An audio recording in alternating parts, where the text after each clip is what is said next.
చెప్పి నేను పవన్ కళ్యాణ్ గారిని డిమాండ్ చేస్తున్నాను. At the same time Pawan Kalyan గారు ఏమంటాడు, అనేకమైన మాటలు అన్నాడు. తెలంగాణ వాదులు ప్రాంతీయవాదం అంటే ఉగ్రవాదం అన్నాడు.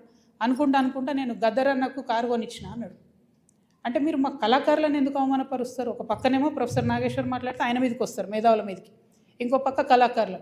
అసలు మీరు కూడా కళాకారుడే కదా, మీరు సినిమా యాక్టరే కదా. మీరు సినిమా యాక్టర్గా మీకు ఎట్లా వస్తుంది జీవనాధారం? ఏ సినిమాకైనా హయ్యెస్ట్ ఇన్కమ్ నైజాం నుంచే వస్తుంది. అంటే మా తెలంగాణ బిడ్డలు చూసే టికెట్లతోనే మీ సినిమాలు నడుస్తాయి. హయ్యెస్ట్ ఇన్కమ్ నైజామే, హయ్యెస్ట్ కలెక్షన్స్. అంటే మీరు కొనుక్కున్న ప్రతి కారులో మా తెలంగాణ బిడ్డలు కొన్న టికెట్ పైసలు ఉన్నాయి.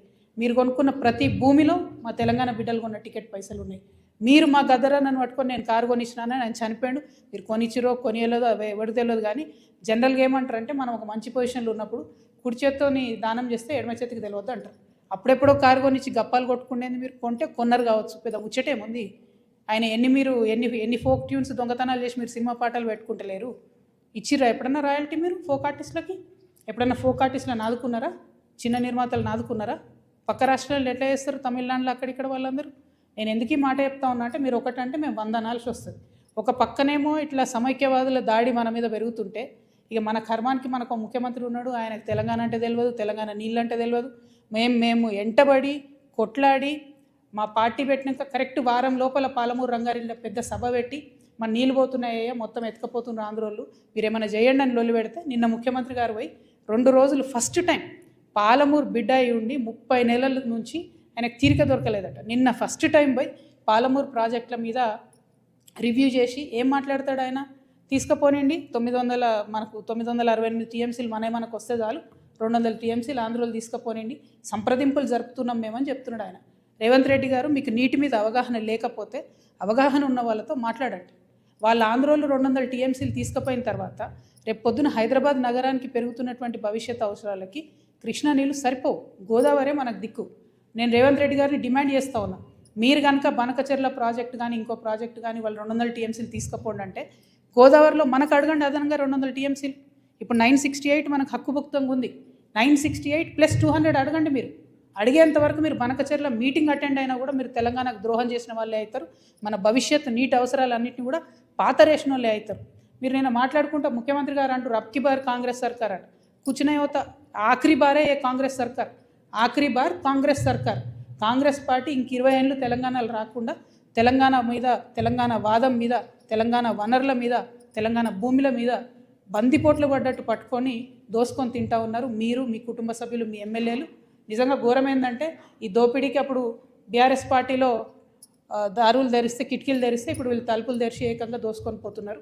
అప్పుడు కేటీఆర్ పాలనే నడిచింది, ఇప్పుడు కేటీఆర్ పాలన నడుస్తుంది. అప్పుడు కేటీఆర్ అంటే ఏంటంటే కేసీఆర్ గారు, తన్నీర్ హరీష్ రావు గారు, రామారావు గారు. ఇప్పుడు కేటీఆర్ అంటే ఏంటంటే కొండలరెడ్డి, తిరుపతి రెడ్డి, రేవంత్ రెడ్డి. ఇప్పుడు సేమ్ పరిపాలన నడుస్తుంది తప్పితే వేరే ఏం మారలేదు. దోపిడీ మారలేదు, పెరిగింది, రాచబాట పట్టింది దోపిడీ. ఈ 1,00,000 కోట్ల కాంగ్రెస్ దోపిడీని ఖచ్చితంగా ఆపుతాం. ఆ 1,00,000 కోట్ల తెలంగాణ భూమిని కాపాడుకొని తీరుతాం. ఎట్లయితే వెలుగుమట్లలో పేద ప్రజల భూములు కాపాడినామో అట్లనే తెలంగాణ వ్యాప్తంగా ఉన్నటువంటి అన్ని జిల్లాల్లో మీ దోపిడీని గమనిస్తున్నాం, ఎవరు గమనిస్తలేరు అనుకోవద్దు. ఖచ్చితంగా మా వనరులను మేము కాపాడుకుంటాం. సీరియల్ లెక్క ఈ 1,00,000 కోట్లు ఎక్కడెక్కడ దోపిడీ చేస్తారో చెప్తా నేను.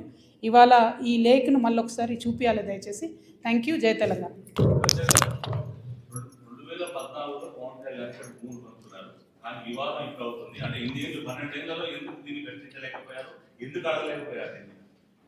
వన్ సెకండ్, ఇది ఒక్కటి చెప్పేసి కనబడుతుందా క్లారిటీ?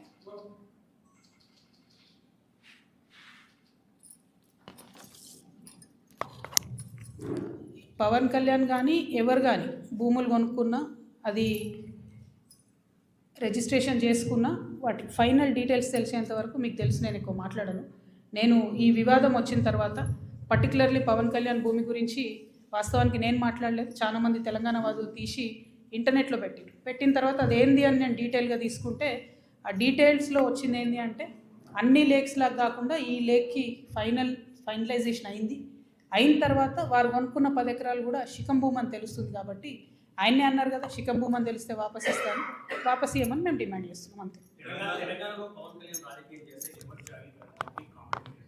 ఏమో తెలంగాణ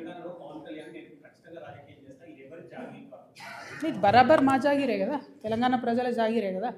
పవన్ కళ్యాణ్ జాగిర్ అయితే కాదు కదా. పవన్ కళ్యాణ్ వాళ్ళ ఫాదర్ జాగీర్ కాదు కదా, మా జాగీరే కదా. మేం కదా కొట్లాడింది తెలంగాణ కోసం.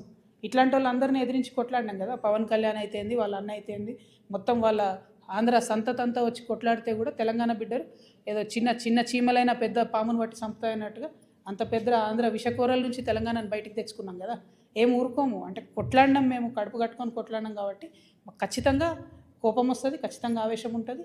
ఇక్కడ మీరు వచ్చి రాజకీయాలు చేస్తామంటే మాత్రం ప్రజలు ఓడిస్తారు ఖచ్చితంగా. ఇప్పుడు రాజ్యాంగం చెప్పింది కాబట్టి ఎవరన్నా ఎక్కడన్నా పోటీ చేయొచ్చు అనేదానికి ఇబ్బంది ఏం లేదు. కానీ నైతికత అనేది ఒకటి ఉంటుంది.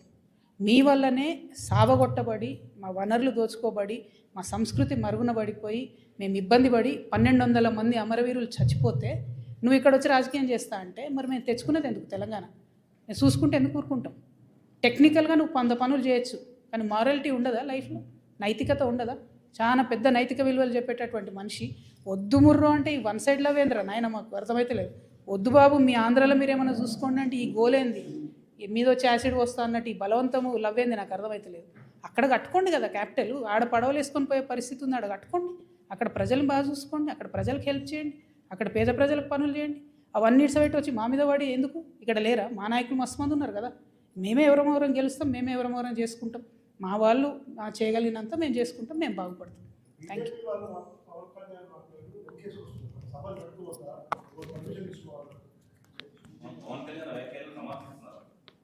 అంటే బీజేపీ వాళ్ళకి ఎవరు లీడర్ లేరు, వాళ్ళు ఏదో పవన్ కళ్యాణ్ వస్తే 2 ఓట్లు వస్తాయి అనుకుంటున్నారు. ఆ ఉన్న 8 సీట్లు కూడా పోతాయి ఈసారి, అవి కూడా రావు. ఎందుకంటే తెలంగాణ ప్రజలు గమనిస్తున్నారు బీజేపీ వాళ్ళు ఏం చేస్తున్నారు అన్నది. వడ్లు ఈడ 75 లక్షల క్వింటాళ్ళు కొనాలి అని సీఎం గారు అంటారు. పంజాబ్లో 100% పండిన గోధుమలన్నీ కేంద్ర ప్రభుత్వం కొంటుంది. మరి 8 మంది ఎంపీలు పోయి అడగొచ్చు కదా, ఇక్కడ 100% మాకు, మనకెందుకు 38% కొనాలి? మరి ఆ మాట ఎందుకు మాట్లాడరు? పవన్ కళ్యాణ్ తర్వాత సంగతి. ముందు అసలు మన ప్రజల కష్టాలలో బీజేపీ పాత్ర ఎక్కడు? బీజేపీ ఏం మాట్లాడుతుంది? డెఫినెట్గా బీజేపీని తెలంగాణ ప్రజలు రానున్న రోజుల్లో ఎలక్షన్లో ఖచ్చితంగా బుద్ధి చెప్తారు.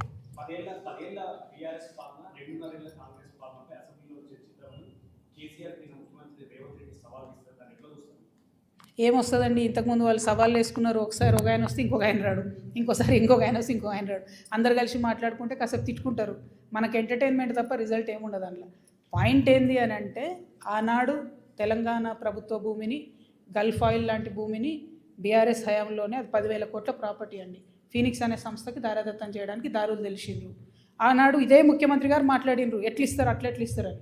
ఇవాళ ఆయన్నే ఇంకొంచెం మంచిగా మార్గం సుగమం చేసి ఆనాడు 50 ఎకరాలు రిజిస్ట్రేషన్ అయితే ఇంక ఇవాళ 100-150 ఎకరాలు మిగతా ఉంది, దాంట్లో ఇంకో 200 ఎకరాలు లేదు, అది మొత్తం ఈయన ఇవ్వడానికి ఈయన దారులు తెరిచింది. మేము మాత్రం 1 ఇంచు తెలంగాణ జాగా కూడా పోనీయము. ప్రభుత్వ భూమిని రక్షించేటటువంటి బాధ్యత తెలంగాణ రక్షణ సేన తీసుకుంటాం.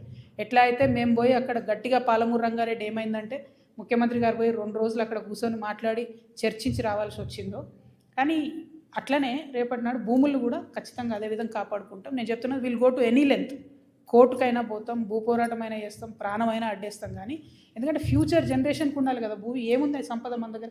ఉన్న భూమి అంతా అమ్ముకుంటే 1,00,000 కోట్ల భూమి ప్రైవేట్ వాళ్ళ చేతులకు పోతే ఫ్యూచర్ ఎట్లా? మనకు తెలంగాణకు ఆస్తులు ఎట్లా, వనరులు ఎట్లా? డెఫినెట్గా వాటి కోసం ఫైట్ చేస్తాం. గోదావరి వాటర్ కోసం కూడా ఫైట్ చేస్తాం. Thank you.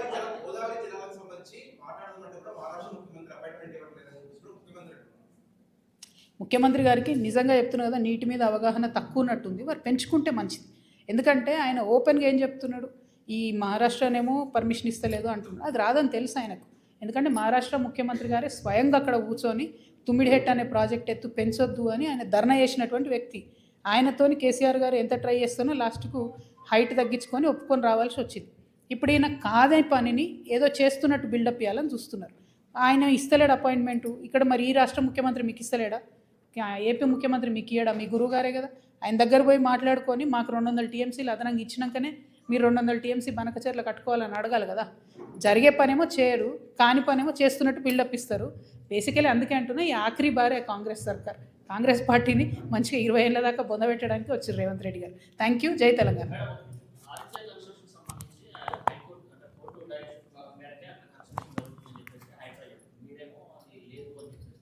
నేను చెప్తున్నా కదబ్బా, హైడ్రా అనేటటువంటిది రేవంత్ రెడ్డి గారి అవినీతి పాయలల్లో చిన్న పాయ మాత్రమే. అందులో అవినీతిని పెద్దవాళ్ళను కాపాడడానికి హైడ్రా అనే వ్యవస్థ పెట్టిండ్రు. ఈ సంవత్సరం 7,000 ఫైర్ యాక్సిడెంట్లు అయితే నిన్న వచ్చిపోయిందండి హైడ్రా. ఇలా హైడ్రా మొత్తం ఫైర్ యాక్సిడెంట్లు అంతా వాళ్ళే చూడాలి. ఈ మోరీలు నాలాలు